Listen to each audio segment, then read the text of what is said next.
सही देखा आपने कि साईं बाबा को आपसे कुछ भी नहीं चाहिए। बाबा को आपसे तिल मात्र भी कोई वस्तु नहीं चाहिए। 1918 की ये कहानी, 1918 वो साल था, अगर आपको याद हो तो, जिस साल श्री साईं बाबा ने महासमाधि ली थी, और उसी साल की ये कहानी है।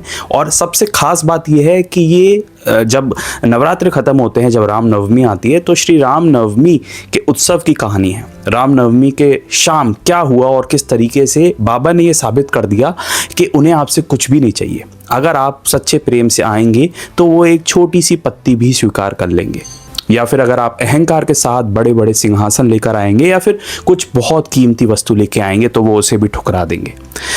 1918 में रामनवमी का दिन था और रामनवमी की शाम हो चुकी थी, और शाम को जिस तरीके से रामनवमी का उत्सव जब आता था तो बाबा नाम सप्ताह, यानी कि भगवान श्री राम का नाम और ईश्वरीय नाम 7 दिनों तक जो लिया जाता है उसको नाम सप्ताह कहा जाता है। तो उसका जो आयोजन है वो बाबा ने द्वारिका माई में किया था। यहाँ पे एक बात और क्लियर हो जाती है, जहाँ बहुत से भक्त समझते हैं कि बाबा किसी भी एक विशेष धर्म के विरोधी थे, तो ऐसा नहीं था। तो नाम सप्ताह चल रहा था और काफ़ी सारे भक्त की जो कतार है वो द्वारिका माई में बैठी हुई थी। द्वारिका माई में बहुत भीड़ थी, कई सारे भक्त बाबा के दर्शन कर रहे थे, कई सारे भक्त बाबा से कुछ ना कुछ गाइडेंस, कुछ ना कुछ मार्गदर्शन ले रहे थे। तभी बाबा अचानक से उठते हैं और श्यामा, जो बाबा के क्लोज भक्त हैं, उनको अपने पास बुलाते हैं और श्यामा से कहते हैं कि श्यामा बाहर जाओ, द्वारका माई से बाहर जाने के बाद तुम देखना वहाँ पर एक बहुत बुजुर्ग व्यक्ति है, वो मेरे लिए एक थोड़ी सी मिठाई लेकर आया है, वहाँ जाओ और उससे वो मिठाई लेकर आओ। श्यामा थोड़े से चौंके, क्योंकि द्वारका माई में इतनी भीड़ थी और द्वारका माई को छोड़ के बाबा ने उन्हें बाहर भेजा है एक मिठाई लेने के लिए। खैर बाबा का आदेश था, तो श्यामा भीड़ को हटाते हुए द्वारका माई के बाहर पहुँचे। बाहर जाने के बाद वो जब नज़र घुमाते हैं तो वहाँ पर उन्हें कोने में बैठा हुआ एक बहुत बुजुर्ग व्यक्ति दिखाई देता है, जिसके मुंह से लार निकल रही होती है, और शायद वो इतना कमज़ोर था कि उसमें हिम्मत नहीं थी कि वो इतनी बड़ी भीड़ को चीरते हुए बाबा तक पहुंच जाए और बाबा के लिए जो वो छोटा मोटा तोहफा लेके आया है, जो भी लेके आया है, वो बाबा को अर्पण करे या बाबा का आशीर्वाद ले। इतनी भीड़ को देख के हो सकता है वो व्यक्ति बहुत डर गया होगा, सहम गया होगा जिस वजह से, और उसके शरीर में ताकत भी नहीं थी, तो वो बाहर कोने में बैठा था। श्यामा उनके पास गए और उनका हाथ पकड़ा, और उनका हाथ पकड़ के भीड़ में से चीरते हुए वो अंदर आए और बाबा के सामने उस बुजुर्ग व्यक्ति को ले आए।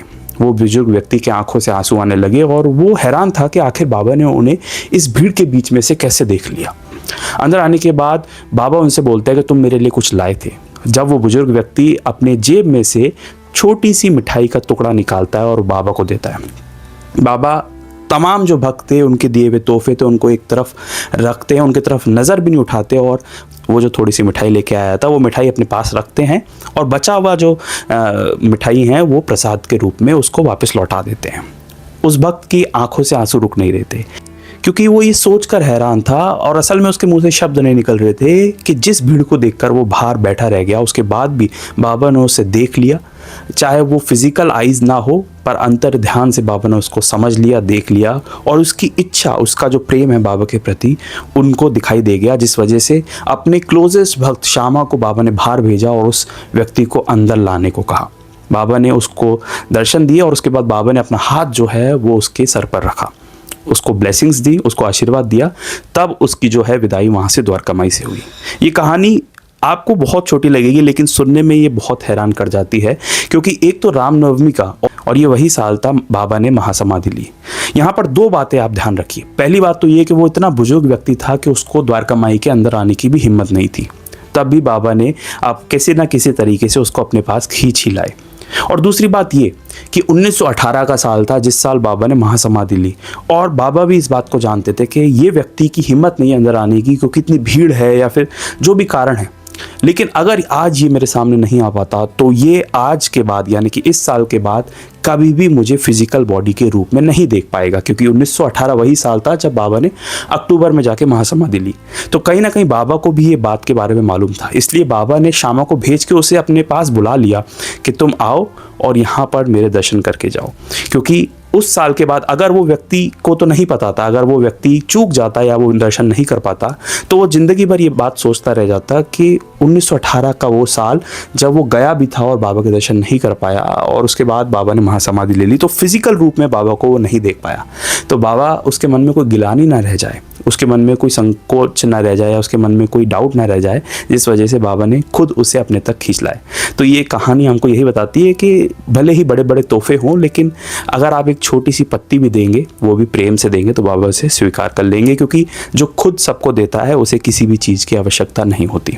अगर आप बाबा से जुड़ना चाहते हैं या असली इतिहास जानना चाहते हैं, सोशल मीडिया से हटकर रियल हिस्ट्री जानना चाहते हैं, तो आप इस चैनल को सब्सक्राइब कर सकते हैं।